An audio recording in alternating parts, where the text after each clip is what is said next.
We're looking at the derivatives of vector functions and how those derivatives can be used to help us get the equation of a tangent line in three-dimensional space.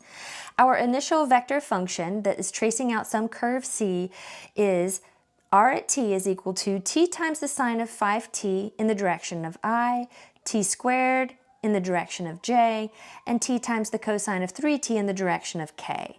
I'm going to change this over to pointy bracket notation because I find it to be cleaner and less cluttered. So we'll say t times the sine of 5t is the x component, no need to write an I. T squared is the y component, and t times the cosine of 3t is the z component. And we'll just make extra note here that this x component is the parametric equation that gives us that x value of the vector function.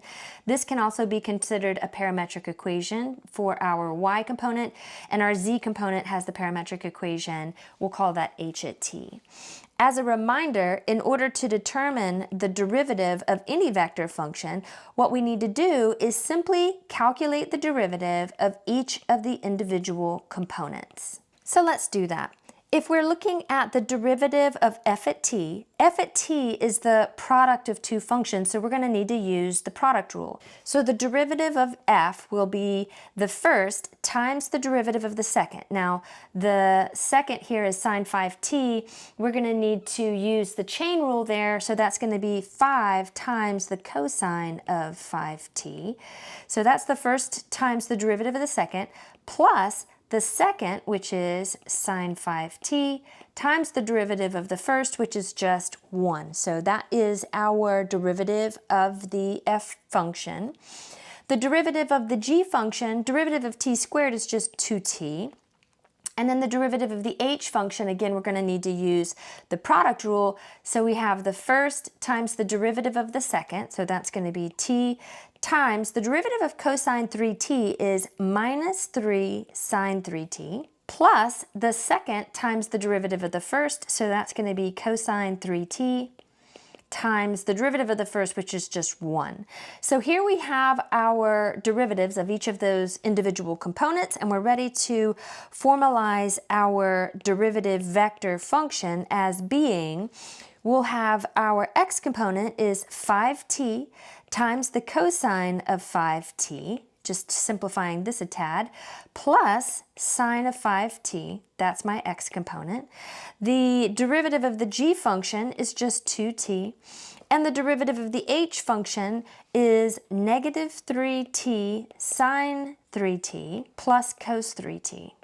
Now, in part B of this example, we're being asked to find a vector function that represents the equation of the line that is tangent to that space curve at a particular moment in time, or at a particular value of the parameter. So as a reminder, in order to find the equation of a line in three-dimensional space, we need two things. We need a point on that line, and we need the direction of that line. And that direction is going to be given by a direction vector.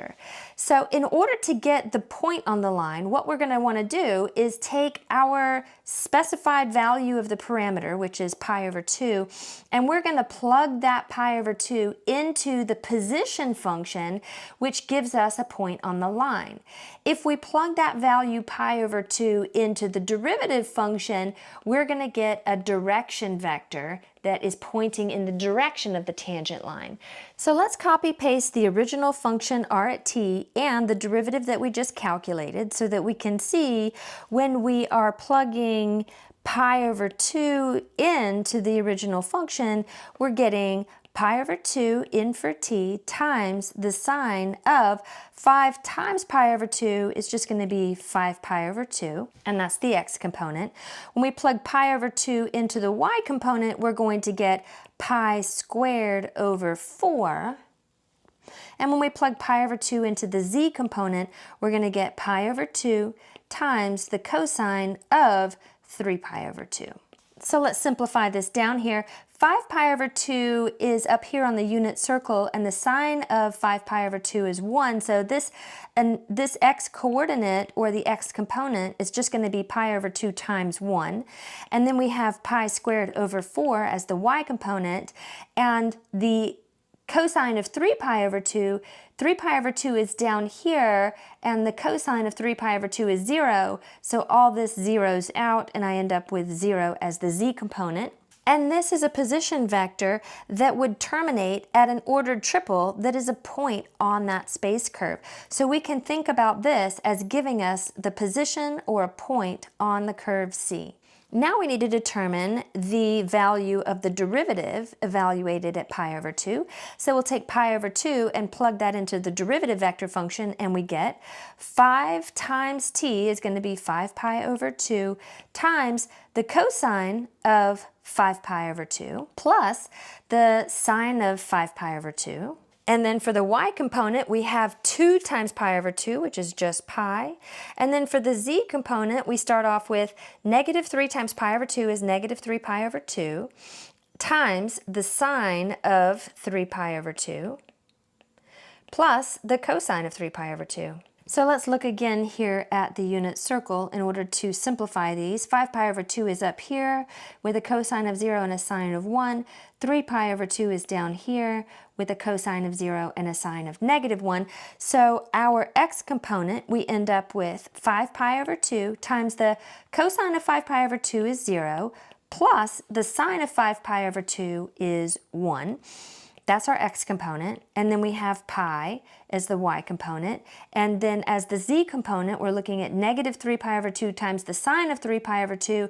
Sine of 3 pi over 2 is negative 1 times negative 3 pi over 2 is going to be positive 3 pi over 2 plus the cosine of 3 pi over 2 is 0, so it's just going to be 3 pi over 2 plus 0, so we close that up. Let's simplify this a tad bit more.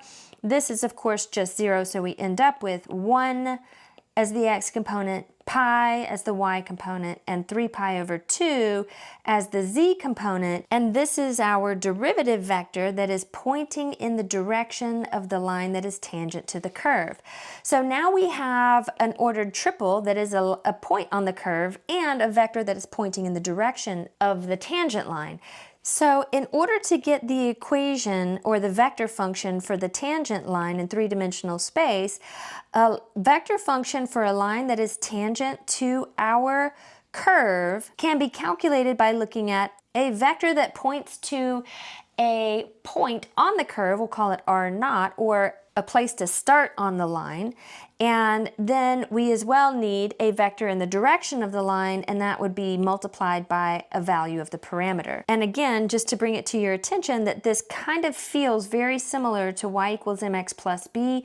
B gives us the initial position on the line, m gives us the slope, and the x is the independent variable. So our vector function for a line, we have R0 giving us an initial position on the line. The direction vector gives us the vector of the line, much like the slope did, and then t is our independent variable. So the vector function to represent the tangent line is going to be, starting with the position vector, which is going to be pi over 2 as the x component, pi squared over 4 as the y component, 0 as the z component, plus independent variable, which is the parameter, times the vector that is in the direction of the tangent line, which is 1 pi 3 pi over 2. We could leave it like this, or we could multiply this out and add these two vectors together to get the resultant that is pi over 2 plus 1 times t, so distributing this t into that parenthesis, so I get 1 times t, which is just t as the x component, and then pi over 4 plus t times pi, pi squared over 4, excuse me, plus t times pi, and then 0 as the z component plus t times 3 pi over 2 is the z component of the resultant. So that would be 0 plus 3 pi over 2 times t, or let's just say 3 pi over 2 times t like this.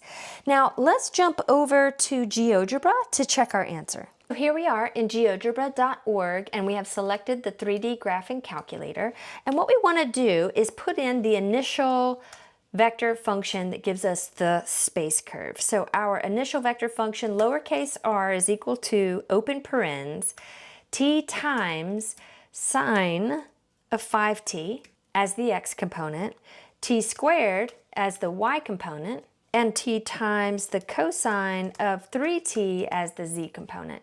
So this is the original space curve that is represented by our original vector function.